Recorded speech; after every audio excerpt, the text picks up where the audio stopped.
Hi guys, this is வேணி. இன்னைக்கு ஒரு Meesho friends பார்க்கலாமா? வாங்க வீடியோக்குள்ளே போகலாம். இன்னைக்கு மீஷோலேருந்து பேங்கிள் தான் வாங்கியிருந்தோம். அங்கே ஓப்பன் பண்ணி பார்க்கலாம். பேக்கிங் வந்து சுத்தமாக சரியில்லை. இந்த பாக்ஸ் எல்லாமே டேமேஜாக தான் வந்திருந்துச்சு. அதேமாதிரி பேங்கிளுக்கு ஒரு கவர் கூட வைக்காம தான் சென்ட் பண்ணியிருந்தாங்க. இந்த 4 வளையலுமே சேர்த்து 202 ரூபீஸ்க்கு தான் மீஷோலேருந்து வாங்கியிருந்தோம். இதில் வந்து 4 சைஸில் அவைலபிளில் இருக்குது.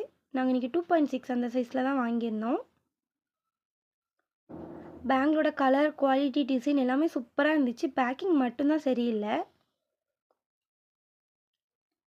உங்களுக்கு வீடியோவில் பார்க்கும்போது வேறு கலர் மாதிரி தெரில. இது வந்து கோல்டன் கலரில் தான் வந்துருந்துச்சு. பேங்கிளோட உள் பக்கமே நல்லா பாலிஷாக தான் கொடுத்துருந்தாங்க. ஷார்ப்பாக எதுவுமே இல்லை. கையை எதுவுமே டேமேஜ் ஆகாது. கண்டிப்பாக நீங்களும் இந்த பேங்கில் வாங்கி ட்ரை பண்ணி பாருங்கள். இந்த வீடியோ உங்களுக்கு பிடிச்சிருந்தா லைக் பண்ணுங்கள், ஷேர் பண்ணுங்கள், கமெண்ட் பண்ணுங்கள். Bye guys, see you on next video.